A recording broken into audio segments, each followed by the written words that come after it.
Playoff hockey, it's alive and well. And the fantasy hockey game, it's about to pop off once again on the Locked On Fantasy Hockey Podcast. Big time Wednesday edition with everything that you need to know from the Caps and Habs, the Stars and Avs, and the Oilers and Kings. Let's get this paper.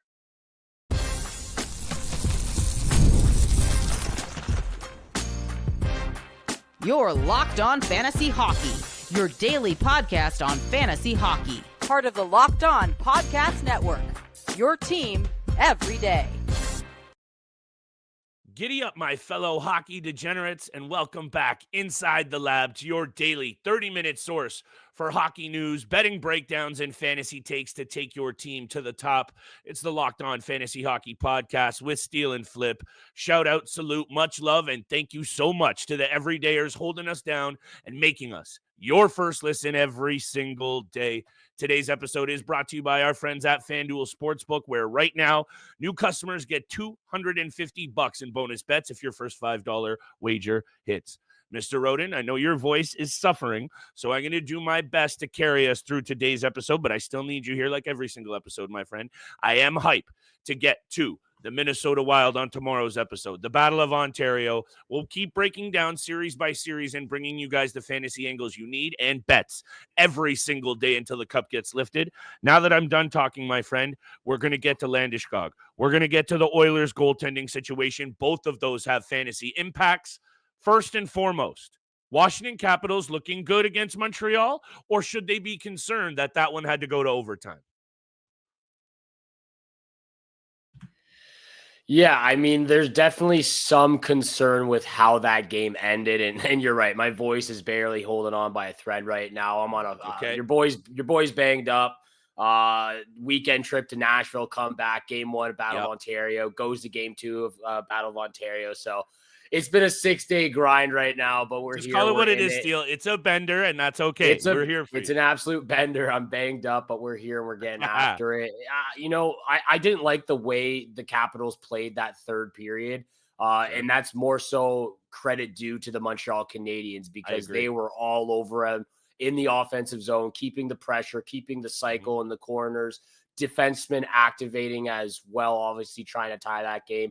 And your two best offensive weapons in Caulfield and Suzuki bang out for you and tie that game. So a lot of credit due to both teams. I didn't like the way Washington finished that one in the third. Obviously, they get the winner in overtime, but even then, that was kind of a lucky bounce right there in front of the net.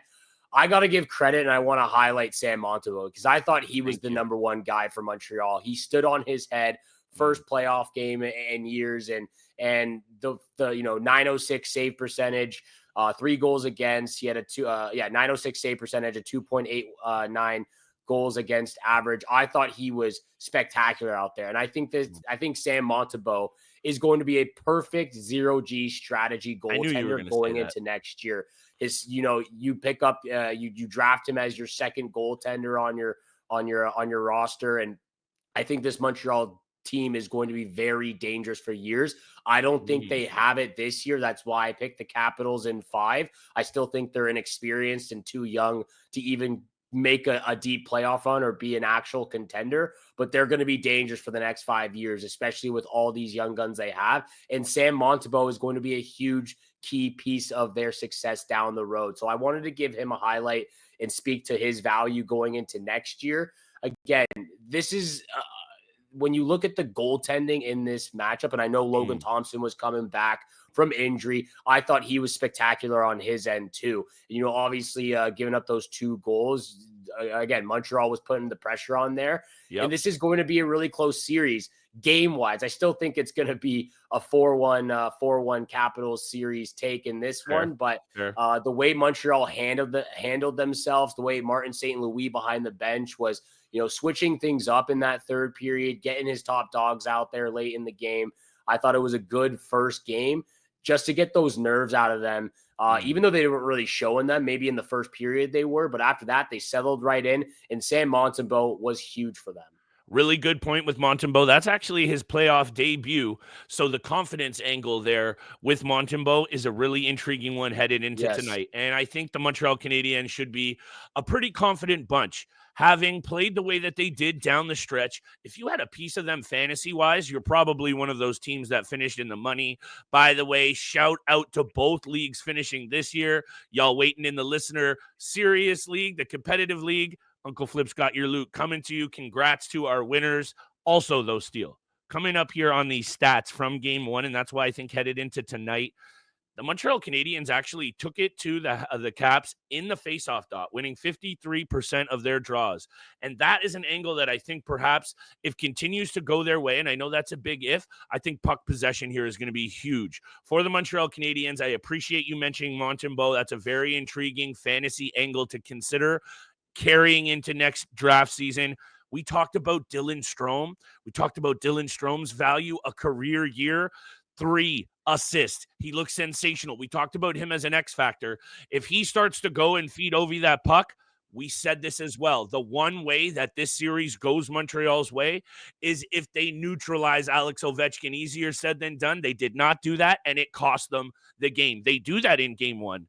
They take that one probably, Steele, and not very easily, I don't want to say, but it's a whole different ball game. We're going to talk about Alex Ovechkin.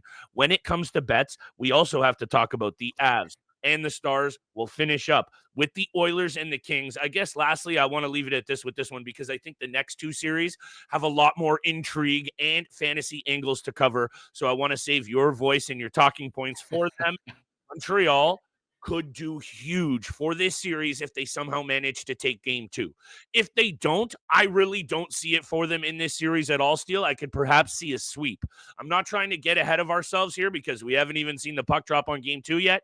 But if Montreal wants to make some serious noise in this series, fantasy or otherwise, they need to take game two tonight. Yeah, and that's always a difficult thing, especially on the road and especially with all the inexperience they have right now. And to your point, I can't. If I recall correctly, I believe your X factor was Sam Montembeault, and him having this fan on his head, and Dylan Strom for the Washington Capitals, of course. But for Montreal, if they want any chance winning game two or winning this series, I think Sam Montembeault has to be the best player throughout the entire series for both teams, and that's the only way this gets done. The lack of experience is exactly the reason why I went with the Maple Leafs over the Ottawa Senators as well. It's because the lack of experience right now has shown in those first two games. Ottawa was a lot better, obviously, in game two, but that's just how it is right now, and it's getting put in the spotlight for those two teams, those two Canadian teams. Montreal, though, they got a long, big task tonight, trying to keep Ovechkin off the score sheet, trying to keep Dylan Strom, that playmaking genius out there, off the score sheet as well. When we come back after the break, Gabriel Landeskog back in action for the first time in, what is it, 2-3 years now? I can't wait to see and watch that game tonight at home in Colorado, 1-1 Dallas Stars. And of course, we'll get to the Oilers, the struggling Stuart Skinner. Does Calvin Pickard get in the blue paint? We're going to talk about that and more after the break. What a tee up. What a segue. Today's episode is brought to you by our friends at FanDuel Sportsbook.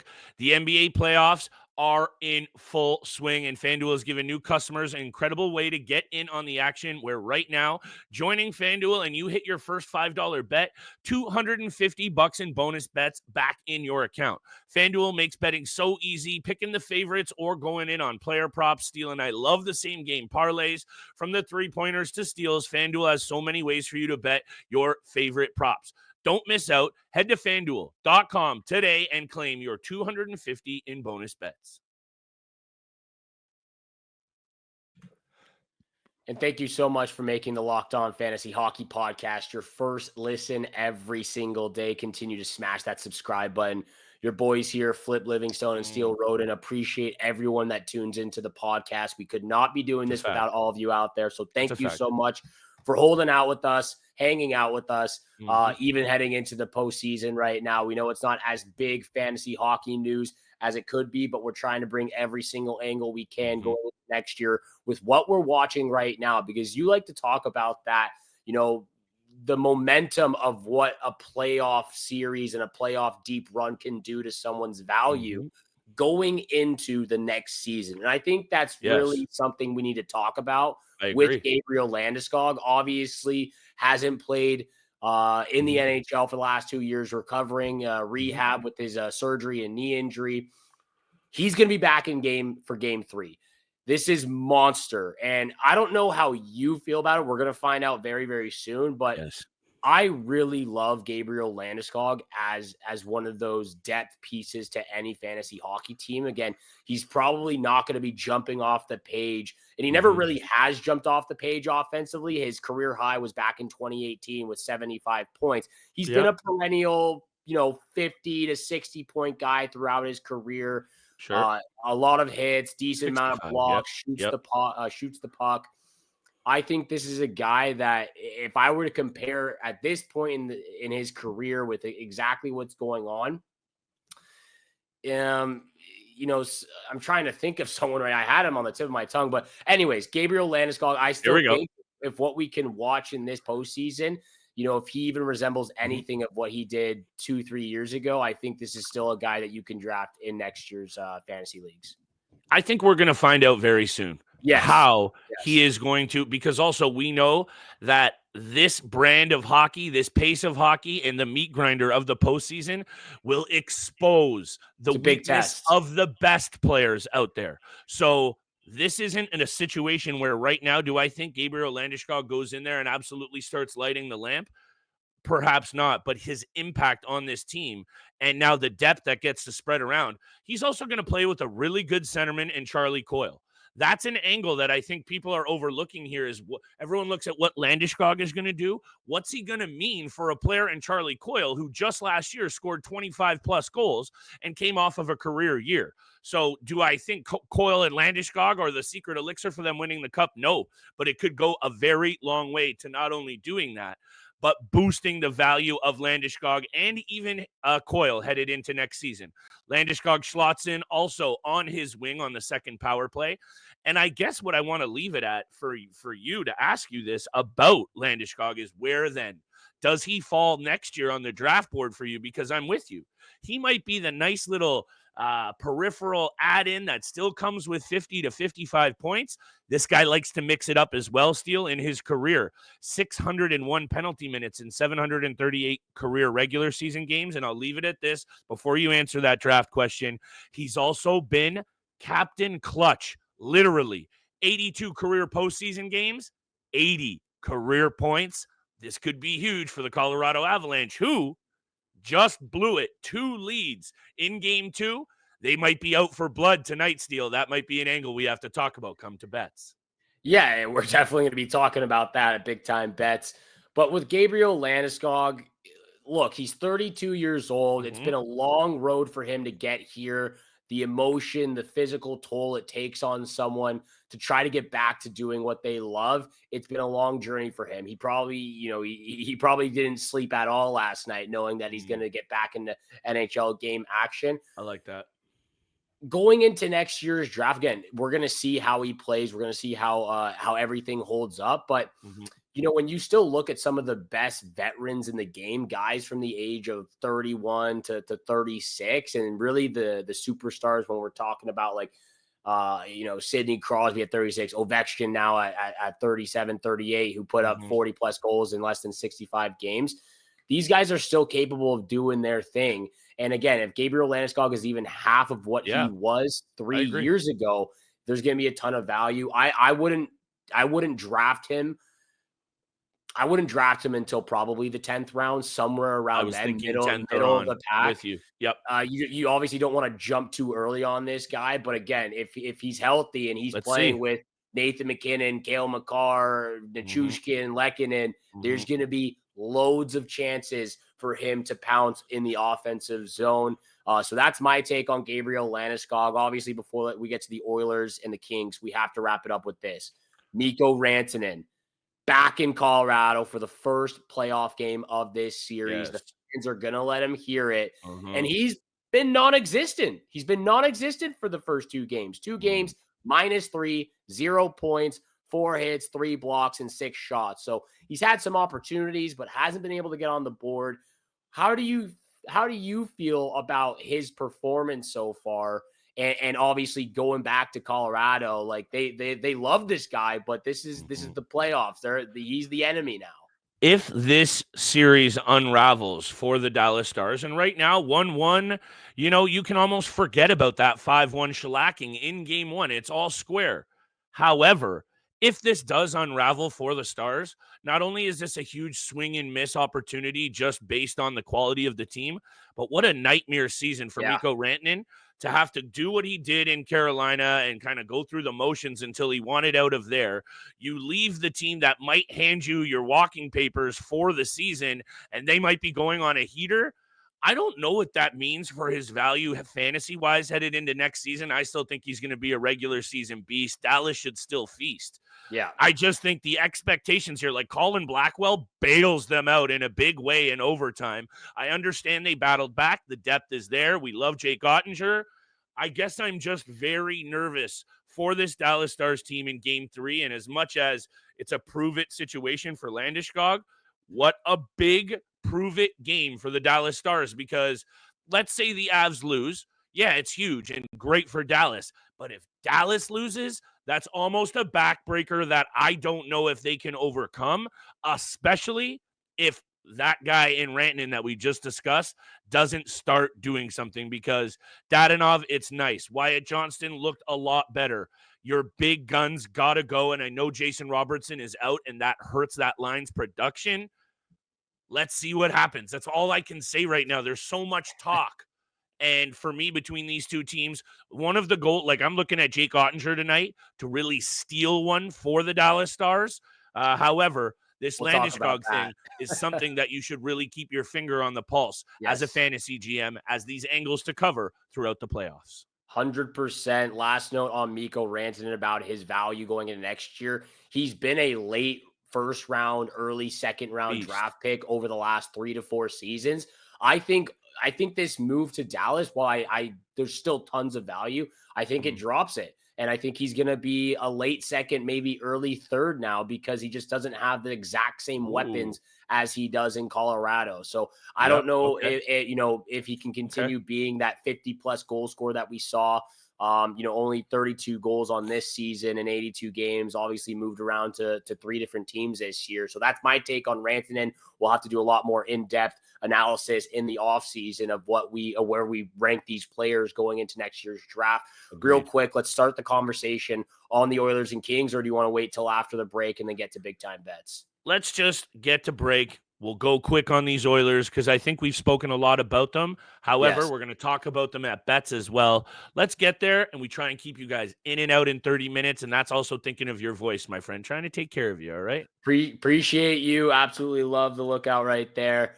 When we come back after the break, Oilers, Kings, big time bets for Wednesday. This episode is also brought to you by Wonderful Pistachios. Looking for a snack that's both delicious and nutritious? Crack into a good source of protein with Wonderful Pistachios. Wonderful Pistachios is one of the highest protein nuts. Each 1 ounce serving has 6 grams of protein, giving you over 10% of your daily value. Plus, they're packed with fiber and better for you unsaturated fats to help keep feeling you fuller for longer. Personally, we love the no-shell variety. It's our go-to snack, the grab-and-go snack for busy days. Whether I'm snacking at my desk, on a road trip, or just need a quick protein boost, they're always my go-to. And if you love cracking open every shell for that satisfying crunch, the in-shell options are a classic favorite. Whether you're running between meetings or dropping off the kids, whatever you're out there doing, Wonderful Pistachios are the snack that works as hard as you do. Get snacking and get cracking with the snack that packs a protein punch. Visit wonderfulpistachios.com to learn more. Once again, thank you so much for making the Locked On Fantasy Hockey Podcast your first listen. Monday through Friday, 7 o'clock in the morning is when you can usually find our episodes. We've been dropping some a couple of hours before game time every day, so stay tuned out around 3 o'clock, 4 o'clock, 5 o'clock. Turn those notifications on, baby. Turn the notifications on. Exactly the words you took out of my mouth.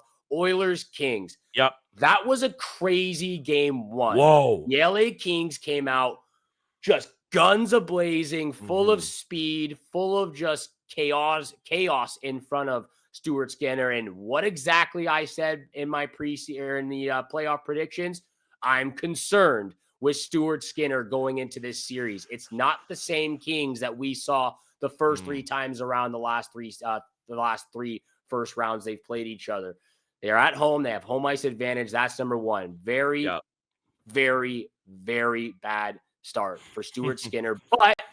But they did almost get saved by McJesus in that third period where he just did things that I couldn't even explain and comprehend. I'm going to try to. Doing McDavid things. He took over in the third period. They claw back. They tie it up at 5 apiece. And then what happens? Stuart Skinner gives up a goal in the final minute of the game. Let's start there with Stuart Skinner. And do you believe that Calvin Pickard is going in for game 2? Because I mean, in the regular season, he was a solid backup at times, but is that really what you want to do against this Kings team? I don't think so, at least not in game 2, but I'm telling you, Knobloch's got his finger on that trigger, and you just can't squander another opportunity for Leon Draisaitl and Connor McDavid to battle for a cup. And I mean really battle for it. And I'm trying to bring up this stat that I saw the other day. Take this in. Skinner struggles in game 1 in his postseason career. 2-5, 380 goals against, and an .866 save percentage. Not good. The Oilers also in games 1 through 3 in the McDavid era, I believe they have a winning percentage of 300. You want to be at the 500 mark to be even, Steele. That is atrocious. This team cannot continue to get behind the 8 ball. That's an obvious take. However, exactly what I said in our preview for this series played out, and it almost bit the Kings in the you-know-what. And I'll take this. That pass that Connor McDavid made under the D-man to Corey Perry with one hand, I think I'm going to say that's the nicest pass in the postseason I have ever seen. Another one that I would like to talk about on tomorrow's episode is that Kirill Kaprizov sauce. Don't get me started right now. We'll get that on another episode, and I'm getting a little bit heated because I want to keep this focused on fantasy. Number 1, Stuart Skinner, this is intriguing. I do think eventually it will be Pickard to play in this series. However, a couple of those weren't his fault. And the last point I do want to make, because I have so many here and I'm spouting off at the mouth. Interesting how Andrei Kuzmenko only a couple of years ago scored 39 in this league, Steele, coming out of the KHL. That rarely happens. We know he's a very one-dimensional player, but offensively, the skill set, it's impressive. And when he's playing with the right players, and right now, I believe on that top line, it's finally clicking. Kopitar, Kempe, Kuzmenko. We're not going to give that an acronym nickname, but what we will do is show some love to Kuzmenko, who has quickly become one of the under-the-radar top trade deadline moves that no one's talking about. Kudos to Rob Blake in the front office. The LA Kings need to tighten it up, though, Steele. Headed into tonight, Connor McDavid will be out for blood once again. Tease to bets. I have Andrei Kuzmenko in my notes right here. That's who I wanted to talk about before we wrap this up. Just the run that he went on to finish the season, 17 points in 22 games with the LA Kings. Again, after his rookie year with Vancouver, putting up 74 points, it's just been downhill. It's been hard to find a home, find his composure, and find that confidence level where he had with the Vancouver Canucks when he was 26 in his rookie year. But he's really opened up this LA Kings offensively, and he's played great alongside Kempe and Kopitar on that top line. I think even on the power play, it makes it even more dangerous with him in front of the net. He's able to find those really small areas and just, he's hiding behind the net, but his stick's right there at the post and he's waiting. And if you can make that perfect pass, which they're doing right now, Kuzmenko is going to be a deadly force for this Kings if he can keep that up. And I think he can. Going into next year, I really do think that this is a player to keep an eye on in the later stages of the draft, obviously. I agree. Maybe he's one of those guys where for me, again, I drafted Tom Wilson in the 17th round. I don't even know how that happened, but maybe he's one of those guys you draft somewhere in the 13th to 16th round range, and he ends up being one of those sneaky superstar players for your fantasy hockey team. I love that you brought up Andrei Kuzmenko. Thank you. Oilers Kings game 2. We're gonna get to big time bets. 3 games on the schedule tonight. Over to you, my friend. Rattle all three off. Let's go. I've got a pick for each game. I'm going to start with Montreal and Washington. I understand that in the previous game, Alex Ovechkin, I believe he had 4 shots on net, and to end the season, he was actually not shooting the puck a ton. However, I expect him to go off in this one in terms of shooting that biscuit. This guy is playing with purpose. We know all about the goal chase, but the confidence is there. And when I see Dylan Strom passing the puck with the lethal precision that he is right now and really creating some good scoring chances for his line mates, especially Ovi, 3+ shots on net for Alex Ovechkin. I'd take it at 4 as well as my first pick. Taking his stat line from game 1 steal. 2 goals, 1 assist, +2, game winner, power play goal, 4 shots on net, and 7 hits. Look out if they can't contain Ovi. You might be right about that one. There could be a sweep incoming. Quickly, my favorite pick, I think, this season, other than Crosby anytime assist, has been Cale Makar anytime assist. It's hit for me in the first 2 games. I knew that was coming. This team scores. Cale Makar is right there in the mix. This is such a quality prop bet.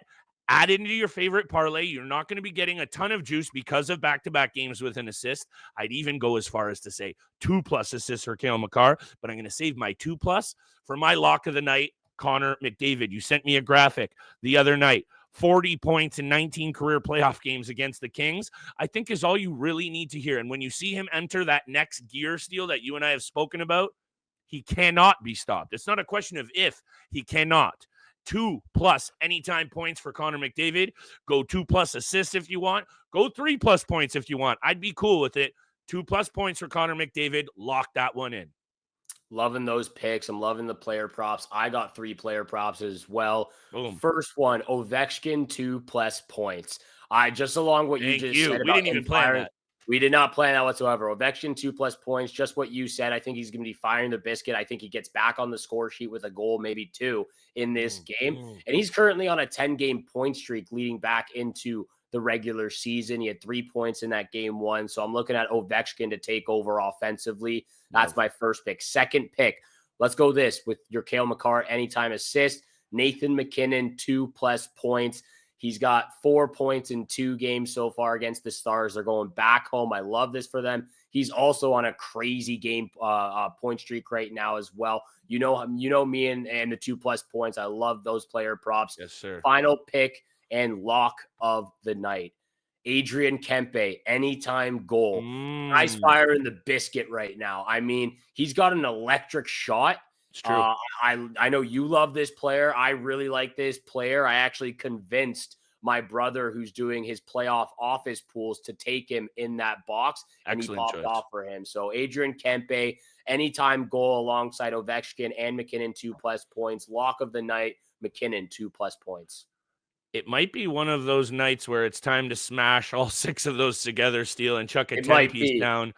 Tomorrow's episode, Battle of Florida, Battle of Ontario, Magic from Killer Bill, and we'll even touch on a little bit of the St. Louis-Winnipeg series because we're degenerates around here. We'll also be bringing bets. Tap in. We'll be back tomorrow.